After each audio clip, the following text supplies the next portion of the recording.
Hey guys, this is your friend Nitish Kumar. आज का जो हमारा टॉपिक है वह है कॉग्निटिव साइकोलॉजी यानी संज्ञानात्मक मनोविज्ञान।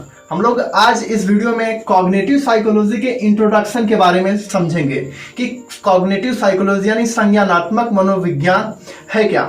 अगर हम कॉग्निटिव यानी संज्ञानात्मक शब्द को समझें तो संज्ञानात्मक शब्द जो है संज्ञान से लिया गया। किससे लिया गया? संज्ञान से, जिसका अर्थ होता है समझना या जानना। कॉग्निटिव वर्ड है यहाँ पे, वो कॉग्निशन से लिया गया है, जिसका अर्थ होता है knowledge and understanding.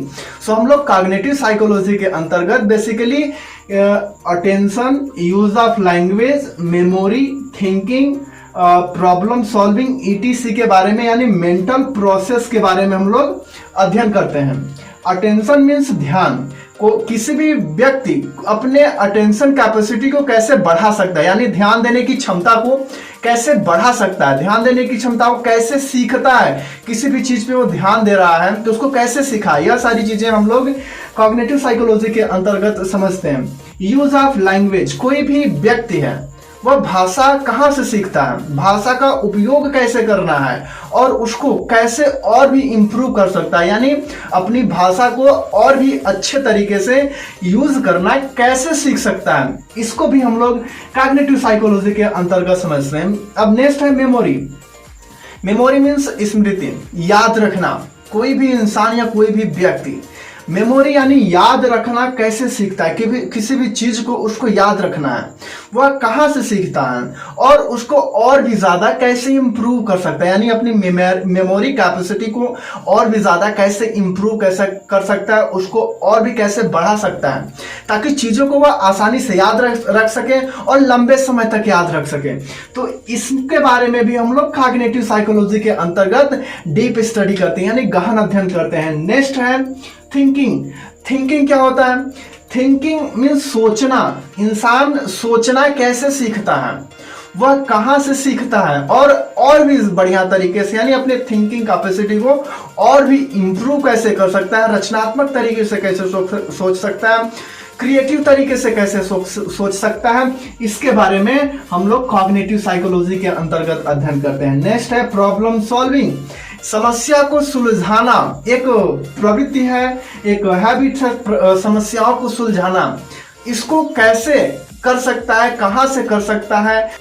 Mental process यानी मानसिक प्रक्रिया का यूज करके वह अपनी समस्याओं को कैसे सुलझा सकता है, इसके बारे में हम लोग कॉग्निटिव साइकोलॉजी के अंतर्गत डीप में स्टडी करते हैं। कॉग्निटिव साइकोलॉजी की जनक की बात करें, यानी संज्ञानात्मक मनोविज्ञान के फादर की बात करें, इसके जनक की बात करें तो इसके जनक हैं उल्रिख नीजर, जिन्होंने 1967 में पहली बार संज्ञानात्मक वर्ड यानी कॉग्निटिव वर्ड को संज्ञान यानी कॉग्निशन से लेके वर्ड को गढ़ा था और वहीं से संज्ञानात्मक वर्ड को उन्होंने पहली बार गढ़ा था। तो इसके फादर जो हैं उल्रिख नीजर को माना जाता है, संज्ञानात्मक मनोविज्ञान के फादर उल्रिख नीजर को माना जाता है। हम लोगों ने इसके इंट्रोडक्शन के बारे में समझ लिया। अब हम लोग कॉग्निटिव साइकोलॉजी के प्रिंसिपल के बारे में समझते हैं कि आखिर ये प्रिंसिपल आया क्यों। कॉग्निटिव वर्ड यानी संज्ञानात्मक शब्द कॉग्निटिव यानी कॉग्निशन से लिया गया है। इसका अर्थ होता है नॉलेज एंड अंडरस्टैंडिंग।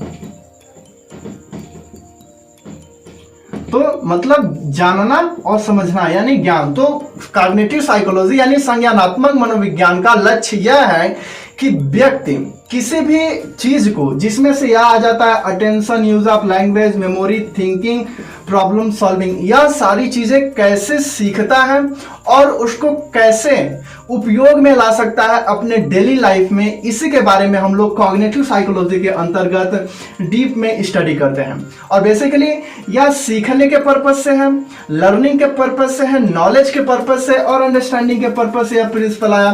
तो इसी के अंतर्गत बेसिकली और भी साइकोलॉजी की ब्रांचेज आ जाती हैं, जैसे कि सोशल साइकोलॉजी हो गया, या भी इससे रिलेट करता है, पर्सनालिटी साइकोलॉजी हो गया, या भी इससे रिलेट करता है, एबनॉर्मल साइकोलॉजी है इस या भी रिलेट करता है, और डेवलपमेंटल साइकोलॉजी या भी रिलेट करता है। तो बेसिकली हम लोग जब कॉग्निटिव साइकोलॉजी को डीप में स्टडी करते हैं तो हम लोग यह सारी चीजें यानी सोशल साइकोलॉजी, पर्सनालिटी साइकोलॉजी और एबनॉर्मल साइकोलॉजी और डेवलपमेंटल साइकोलॉजी के बारे में भी हम लोग अध्ययन करते हैं डीप में।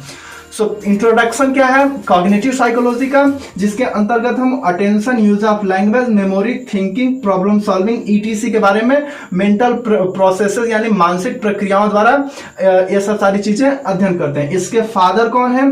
उल्रिक नीजर, जो कि 1967 में पहली बार कॉग्निटिव साइकोलॉजी को प्रकाशित किया था, इसको मतलब ढूंढा था। और इसके ब्रांचेस में कौन से रिलेट करते हैं इसके बारे में हम लोग समझ लिया कौन कौन सी ब्रांचेज रिलेट करती है। सो आज के इस वीडियो में बस इतना ही। आज का जो टॉपिक था बेसिकली हम लोगों का यही था कि हम लोग कॉग्निटिव साइकोलॉजी के इंट्रोडक्शन के बारे में समझे, इसके परिचय के बारे में समझे। तो परिचय खत्म होता है यहीं पे। अगर आपने इस चैनल को सब्सक्राइब नहीं किया तो चैनल को प्लीज सब्सक्राइब कर दीजिए और वीडियो को लाइक कर दीजिए और दोस्तों के पास शेयर करिए जो साइकोलॉजी के स्टूडेंट है या साइकोलॉजी में इंटरेस्ट रखते हैं। सो इस वीडियो में बस इतना ही।